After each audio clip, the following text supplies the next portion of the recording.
വ്യാജമായിട്ട് വരാൻ പാടില്ല. ഡയറക്റ്റായിട്ട് ഞാൻ ഇന്ന പാർട്ടിയുടെ അംഗമെന്നുള്ളത് നിൽക്കുക.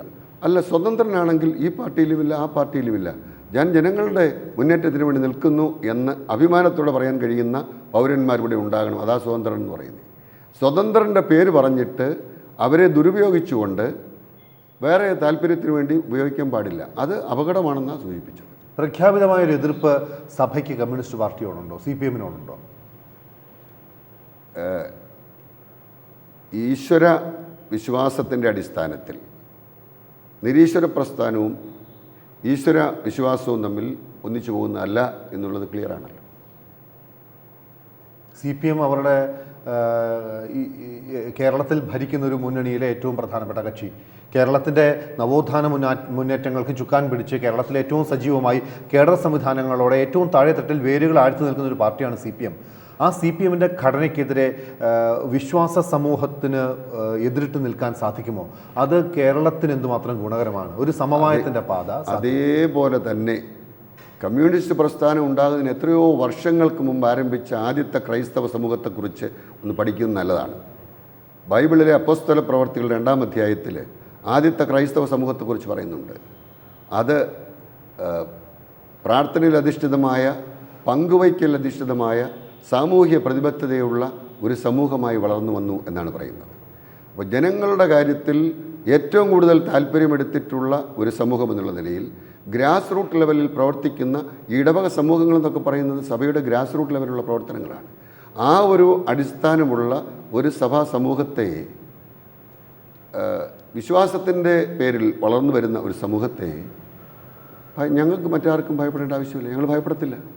എന്നാൽ ജനത്തിൻ്റെ അവകാശങ്ങളെ ഒരു സഭയുടെ അംഗമെന്നുള്ള നിലയിൽ നിഷേധിക്കുവാനും അതിനെ എതിർക്കുവാനും പരിശ്രമിച്ചാൽ അത് വിട്ടുകൊടുക്കാനാവില്ല. അത് ഹ്യൂമൻ റൈറ്റ്സ് ആണ്. മത്തായി ചാക്കോ സുബോധത്തോടെ അന്ത്യകൂദാശ സ്വീകരിച്ചു. അതിനൊക്കെ പറയാനുള്ള മറുപടി എൻ്റെ നാക്കിലോളം വരുന്നുണ്ട് കേട്ടോ. പക്ഷെ ഞാനിപ്പോൾ അത് പറയുന്നില്ല. എന്താണെന്ന് നിങ്ങൾ ആലോചിച്ചാൽ മതി. സാധാരണ അല്പാൽപ്പം കഴിച്ചാലാണല്ലോ സുബോധം നഷ്ടപ്പെടുക. ഈ പറഞ്ഞയാൾക്ക് അതുണ്ടായിരുന്നോ എന്ന് എനിക്കറിയില്ല. ഒരു പച്ച കള്ളം പറയാൻ പാടില്ല എന്ന് നാമെല്ലാം കരുതുന്ന ഒരു മാന്യൻ വന്ന് UDFന് വേണ്ടി വിളിച്ചു പറയുന്നു എങ്കിൽ അദ്ദേഹത്തെ എത്രമാത്രം നികൃഷ്ട ജീവിയായി കണക്കാക്കണം എന്നാലോചിക്കണം. ഇത് വിശ്വാസ സമൂഹത്തിനുണ്ടാക്കിയ മുറിവിൻ ആഴം വലുതാണോ? അത് ഉണങ്ങി തുടങ്ങിയിട്ടുണ്ടോ? അത് അദ്ദേഹത്തിൻ്റെ ഒരു ശൈലിയായിട്ടാണ് കാണുന്നത്. അദ്ദേഹത്തിൻ്റെ ശൈലി എങ്ങനെ രൂപപ്പെട്ടു എന്നുള്ളതിൽ എനിക്ക് വിലയിരുത്തേണ്ട ആവശ്യമില്ല. അതേസമയം ഇങ്ങനെയുള്ള ആക്ഷേപ വാക്കുകൾ ഓരോരുത്തർക്കും ജാത്യാലുള്ളത് തൂത്താ മാറത്തില്ലല്ലോ. അങ്ങനെ കൈവന്നിട്ടുള്ളതായിരിക്കാം. അല്ല, മറ്റാരെങ്കിലും പറഞ്ഞു കൊടുത്ത് പറയിപ്പിക്കുന്നതാണെങ്കിൽ അത് ഒരു പാർട്ടി സെക്രട്ടറി എന്നുള്ള നിലയിൽ, ഒരു രാഷ്ട്രീയ നേതാവെന്നുള്ള നിലയിൽ ഒരു മനുഷ്യനെക്കുറിച്ചും പറയാൻ പാടില്ല ആക്ഷേപകരമായ വാക്കുകൾ. അത് സഭാധ്യക്ഷന്മാരെക്കുറിച്ച് മാത്രമല്ല, മറ്റ് രാഷ്ട്രീയക്കാരെക്കുറിച്ചും അദ്ദേഹം പറഞ്ഞിട്ടുണ്ടല്ലോ. അപ്പോൾ അദ്ദേഹത്തിൻ്റെ ഒരു ശൈലിയായിട്ട് അദ്ദേഹം കാണുന്നുവെങ്കിൽ അതിൻ്റേതായ തിരിച്ചടികൾ സമസ്ത മേഖലകളിലും ഉണ്ടായിട്ടുണ്ടെന്നുള്ളത് കേരള സമൂഹത്തിന് വ്യക്തമായിട്ടറിയാം. ഒരു ബിഷപ്പിനെ മാത്രമല്ല, രാഷ്ട്രീയ പാർട്ടിയിൽ കൂടെ നടന്നവരെ വളരെ നീചമായ രീതിയിൽ കീടം എന്ന് വരെ വിശേഷിപ്പിച്ചൊക്കെ സംസാരിച്ച് നമ്മൾ ഈ സമൂഹം മറന്നിട്ടില്ല. അപ്പോൾ അങ്ങനെയുള്ള ഒരു ശൈലി, ധിക്കാരപരമായ, ധാർഷ്ട്യപരമായ ഒരു സമീപനത്തിലൂടെ, അടിച്ചമർത്തലിൻ്റെ പ്രത്യയശാസ്ത്രത്തിലൂടെ മുൻപോട്ട് പോകാമെന്ന് അദ്ദേഹം കരുതുന്നുവെങ്കിൽ അദ്ദേഹത്തിന് ദൈവം മാപ്പ് കൊടുക്കട്ടെ, ഞങ്ങൾ മാപ്പ് കൊടുക്കേണ്ട കാര്യമില്ല. അങ്ങേക്ക് രാഷ്ട്രീയമുണ്ടോ? എനിക്കോ? ഉണ്ട്, തീർച്ചയായിട്ടും. തെരഞ്ഞെടുപ്പിൽ പങ്കെടുക്കുന്ന രാഷ്ട്രീയമുണ്ട്? ഇല്ല. ഞാൻ പൊളിറ്റിക്സ് ഐച്ഛിക വിഷയമായിട്ട് പഠിച്ച ആളാണ്. പോസ്റ്റ് ഗ്രാജുവേഷൻ പൊളിറ്റിക്സ് ഐച്ഛിക വിഷയമായിട്ട് ഗ്രാജുവേഷനിലും പോസ്റ്റ് ഗ്രാജുവേഷനിലും എക്കണോമിക്സും പൊളിറ്റിക്സ് ഹിസ്റ്ററി ആയിരുന്നു. അപ്പം എനിക്ക് രാഷ്ട്രത്തെക്കുറിച്ച്, ഇന്ത്യ മഹാരാജ്യത്തെക്കുറിച്ച്, ലോക ജനതയുടെ സംസ്കാരങ്ങളെക്കുറിച്ചൊക്കെയുള്ള ഒരു മാനമുള്ള ആളാണ്. ഒരു ഇന്ത്യൻ പൗരൻ എന്നുള്ളതിൽ അഭിമാനത്തോടെ നിൽക്കുന്ന ഒരു വ്യക്തിയാണ്. മഹാകവി രവീന്ദ്രനാഥ ടാഗോറിൻ്റെ ഭാഷയിൽ where the head is held high, where the mind is free from fear, into that heaven of freedom my father, let my country awake. സഭയെ സംബന്ധിച്ച് അഭികാമ്യമായ ഭരണം UDFൻ്റേതാണോ LDFൻ്റേതാണോ? വെസ്റ്റഡ് ഇൻട്രസ്റ്റോടുകൂടി ആരൊക്കെ പ്രവർത്തിക്കുന്നുവോ അവിടെ ജനത്തിൻ്റെ നന്മയല്ല, അവരുടെ നന്മയാണ് ഉദ്ദേശിക്കുന്നത്. നമ്മൾ കണ്ടുവരുന്നത് ജനങ്ങളാൽ തിരഞ്ഞെടുക്കപ്പെടുന്ന ജനപ്രതിനിധികളുടെ ജനായത്ത ഭരണം നടക്കേണ്ട ഒരു സംസ്ഥാനത്ത് അവരവരുടേതായ വ്യക്തിത്വങ്ങൾക്ക് പ്രാധാന്യം കൊടുത്തുകൊണ്ടുള്ള ഒരു നീക്കം നടക്കുമ്പോൾ ഇവിടെ ജനനന്മയ്ക്ക് വേണ്ടി UDFോ LDFോ പ്രവർത്തിക്കുന്നതെന്ന് എനിക്ക് പറയാൻ സാധിക്കില്ല.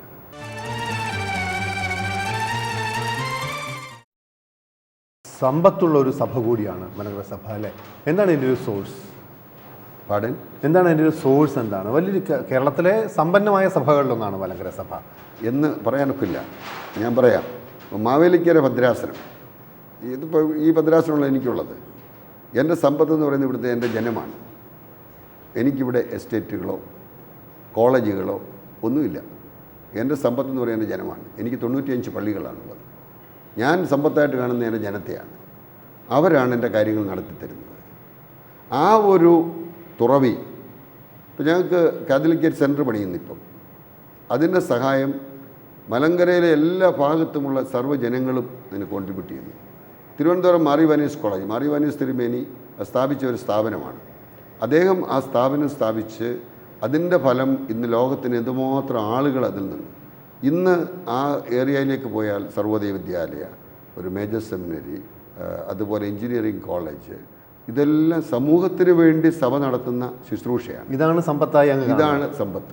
പക്ഷേ ഒരു വലിയ വിമർശനം പലപ്പോഴും ഉയർന്നു വരിക, താഴെത്തട്ടിലെ അശരണരും ദീനരുമായ ജനങ്ങൾക്ക് വേണ്ടിയുള്ള പ്രസ്ഥാനങ്ങളാണല്ലോ വാസ്തവത്തിൽ മത സാമുദായിക സംഘങ്ങൾ അല്ലെങ്കിൽ മതപ്രവർത്തനങ്ങൾ.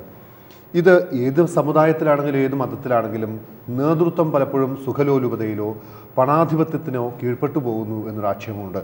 പ്രത്യേകിച്ച് ക്രൈസ്തവ സമുദായം എടുത്താൽ ക്രൈസ്തവ സമുദായത്തിൻ്റെ ഓരോ സഭയുടെയും ഏറ്റവും തലപ്പത്തുള്ളവർക്ക് സുഖലോലുപമായ ജീവിതം നയിക്കുന്നവരാണ്. സുഖലോലുപതയിൽ ആണ്ടുപോകുന്നു, വലിയ ആഡംബര വാഹനങ്ങളിൽ സഞ്ചരിക്കുന്നു, ആഡംബരമായ ജീവിതത്തിൽ മുഴുകുന്നു. ഈ വിമർശനം ഒരു ആത്മവിമർശനമായി എടുക്കാൻ സമയമായോ കേരളത്തിലെ സഭയ്ക്ക് പ്രത്യേകിച്ച്? തീർച്ചയായിട്ടും നമ്മളത് ആ ഒരു സുഖലോലുപതയിൽ പോകുന്നു എന്ന് വരികിൽ അത് നമ്മുടെ തത്വത്തിൽ നിന്നും തികച്ചും വ്യത്യസ്തമാണ്. അത് തിരുത്തിയെടുക്കേണ്ടത് ആവശ്യമാണെന്നുള്ള ബോധ്യം എനിക്കുണ്ട്, സഭയ്ക്കും തീർച്ചയായിട്ടും അതുകൊണ്ട്. ഞങ്ങളുടെ സുനഹദോസിൽ തന്നെ സഭ വളരെ ലളിതമായ രീതിയിൽ ജനങ്ങളുടെ മുന്നേറ്റത്തിന് വേണ്ടി പ്രവർത്തിക്കണം. അതേപോലെ നമ്മുടെ ആഡംബരങ്ങൾ, ധൂർത്തുകൾ ഒക്കെ ഒഴിവാക്കണമെന്ന് KCBCയിലും ഒരു നിർദ്ദേശം കഴിഞ്ഞ ഇതിലെല്ലാ തിരുമേനിമാരും കൂടെ ഒപ്പിട്ടു. ഇത്തവണ ഞങ്ങളുടെ സുനഹദോസിലും ആ തീരുമാനം എടുത്തിട്ടുണ്ട്. കേരളത്തിൽ പൊതുവെ സജീവമായി പ്രവർത്തിക്കുന്ന ഇടങ്ങളിൽ ഉയരുന്ന ചില വിമർശനങ്ങൾ ഞാൻ അങ്ങയുടെ ശ്രദ്ധയിൽപ്പെടുത്തിയെന്നേ ഉള്ളൂ. അതിൽ കഴമ്പുണ്ടോ എന്നാണ് ഞാൻ അങ്ങയോട് അന്വേഷിച്ചത്. അത് കഴമ്പുണ്ടെങ്കിൽ തീർച്ചയായിട്ടും തിരുത്തപ്പെടേണ്ടതാണെന്ന് പൂർണ്ണ ബോധ്യമുണ്ട് എനിക്ക്. കാരണം ഞാൻ നേരത്തെ പറഞ്ഞല്ലോ, ഈ എല്ലാം ഉള്ളവൻ ഒന്നുമില്ലാത്തവനെ പോലെയായ ആ യേശുവിൻ്റെ കാലിത്തൊഴുത്തിൽ ഒന്ന് ജനിക്കുകയും മനുഷ്യർക്ക് നന്മ ചെയ്തുകൊണ്ട് ജീവിക്കുകയും കുരിശിൽ മരിക്കുകയും ചെയ്ത ആ ഒരു വലിയ ത്യാഗത്തിൻ്റെ ഒരു ജീവിതമുണ്ട്. ആ ത്യാഗോജ്വലമായ ഒരു ജീവിതമാണ് തീർച്ചയായിട്ടും അനുകരിക്കേണ്ടത്. അതിൽ നിന്ന് വ്യത്യാസമായിട്ട് എവിടെയെങ്കിലും ഉണ്ടെങ്കിൽ അത് തിരുത്തപ്പെടേണ്ടതാണെന്ന് പൂർണ്ണമായ ബോധ്യം. മണികെട്ടിയ കിഴക്കേ തറവാട് എന്നാണ് അങ്ങയുടെ തറവാടിൻ്റെ പേര്. ഒരു സ്വർണ്ണമണി ഒരു മഹാരാജാവ് തന്നതുമായി ബന്ധപ്പെട്ടാണ് കഥ. ആ സ്വർണ്ണമണി ഇപ്പോൾ അവിടെ ഉണ്ടോ? ഇല്ല, പകരം ഒരു വെള്ളിമണിയാണ് എന്നാണ് കേട്ടിരിക്കുന്നത്. അന്ന് മാർത്താണ്ഡവർമ്മ മഹാരാജാവ് എട്ടുവിടന്മാരെ ഭയന്ന് ജീവിക്കുന്ന ഒരു സാഹചര്യത്തിൽ അദ്ദേഹം വെട്ടിക്കവല ക്ഷേത്രം, കൊട്ടാരക്കര ക്ഷേത്രവും വെട്ടിക്കവല ക്ഷേത്രമായിരുന്നു. അപ്പോൾ വെട്ടിക്കവല ക്ഷേത്രത്തിൽ ദർശനത്തിന് പോകുന്ന പതിവുണ്ടായിരുന്നു. അപ്പോൾ അദ്ദേഹത്തെ കൊല്ലാനായിട്ട് ഉള്ള ഒരു പരിശ്രമം നടക്കുന്നത് കണ്ടപ്പോൾ അദ്ദേഹം ക്ഷേത്രത്തിൽ പോകുന്ന സമയത്ത് ഒരു വലിയ വല്യമ്മച്ചി കുഞ്ഞിന് ചോറ് കൊടുക്കുമായിരുന്നു. അപ്പോൾ ഇങ്ങനെ ഉരുള നീട്ടുന്ന സമയത്ത് രാജാവ് കൈ നീട്ടി. അപ്പോൾ ആകപ്പാടെ വിഷമമായി. തിരിച്ചു വരുമ്പോൾ വാങ്ങിച്ചോളാം എന്ന് പറഞ്ഞ് അദ്ദേഹം പോയി. പിറ്റേ പ്രാവശ്യം ഇതുപോലെ ക്ഷേത്ര ദർശനത്തിന് വന്നപ്പോൾ ഒരു മണിയുമായിട്ടാണ് വന്നത്, സ്വർണ്ണമണി. അപ്പോൾ 3 ഉരുള സ്വർണവും അത് കൊടുത്തത് വീട്ടിൽ നിന്നാണ് കൊടുത്തത്. വന്നപ്പോൾ ഒരു സ്വർണ്ണമണിയുമായിട്ട് വന്നു. ആ മണി വീട്ടിൻ്റെ കോടിക്കൽ കെട്ടിയിട്ട് കിഴക്കേ വീടെന്നായിരുന്നു ഞങ്ങളുടെ വീട്ടുപേര്. ഈ വീടിന് ഞാൻ മണികെട്ടിയ കിഴക്കേ വീടെന്ന് പേരിടുന്നു എന്നും പറഞ്ഞ് ഞങ്ങളുടെ എല്ലാ റെക്കോർഡുകളിലും അങ്ങനെ ആ കുടുംബപ്പേര് വന്നു. പിന്നീട് രാജാവ് എന്തെല്ലാം ആരെയൊക്കെ ആദരിച്ചിട്ടുണ്ടോ അതൊക്കെ നശിപ്പിക്കുക എന്നുള്ളത് ഒരു ശൈലിയായിട്ട് വന്നു.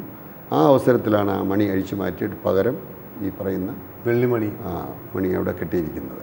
ആര് മുഖ്യമന്ത്രിയാകുന്നതാണ് കേരളത്തിൻ്റെ വികസനത്തിന് അഭികാമ്യം അടുത്തത്? ജനങ്ങളോട് പ്രതിബദ്ധതയുള്ള, കക്ഷിയിൽ മാത്രം ഒതുങ്ങി നിൽക്കാത്ത, ജനങ്ങളെ മാനിക്കുന്ന, ജനനന്മയ്ക്ക് വേണ്ടി പ്രവർത്തിക്കുന്ന ഒരാൾ മുഖ്യമന്ത്രിയാകണം എന്നുള്ളതാണ്. അങ്ങനെ ഒരാളുണ്ടോ കേരളത്തിന്? അങ്ങനെ ഒരു ലീഡറുണ്ടോ? അതുണ്ടോ ഇല്ലയോ എന്ന് ജനം വിലയിരുത്തണം. എൻ്റെ ആഗ്രഹമാണ് ഞാൻ പറഞ്ഞത്. ഉമ്മൻചാണ്ടി സ്വീകാര്യനായ നേതാവാണോ? ഉമ്മൻചാണ്ടി എന്നോ മറ്റൊരു വ്യക്തിയെന്നോ ഉള്ള ഒരു താല്പര്യത്തിലല്ല ഞാനത് പറഞ്ഞത്. സഭയ്ക്കൊരു നിലപാടുണ്ടോ കാര്യത്തിൽ? സഭയുടെ നിലപാട് ഇപ്പോൾ മലങ്കര കത്തോലിക്ക സഭയെ സംബന്ധിച്ചിടത്തോളം ഞങ്ങൾക്ക് ഇന്നാരുന്ന ഒരു വ്യക്തി ഞങ്ങളെ പ്രൊജക്റ്റ് ചെയ്യത്തില്ല. കാരണം ഞങ്ങളുടെ കൂട്ടത്തിൽ നിന്ന് അങ്ങനെ ഒരു വ്യക്തിപരമായ ഒരു താല്പര്യം ഒരു വ്യക്തിയോടും ഇല്ല. ഒരു ക്രൈസ്തവൻ മുഖ്യമന്ത്രിയാകുന്നത് സഭയ്ക്ക് ഏതെങ്കിലും രീതിയിൽ ഗുണകരമാകാറുണ്ടോ? ഒരിക്കലും അങ്ങനെ ചിന്തിക്കാൻ പാടില്ല. ഒരു സംസ്ഥാനത്തിൻ്റെയോ രാഷ്ട്രത്തിൻ്റെയോ നേതൃത്വത്തിൽ വരുന്നവർ ക്രൈസ്തവനെന്നോ ഹൈന്ദവനെന്നോ മുസ്ലിമെന്നോ ഉള്ള ആ ഒരു ചിന്താഗതി തെറ്റാണ്. വളരെ നന്ദി തിരുമേനി. ഒപ്പം എല്ലാ ഭാവങ്ങളും. Thank you very much.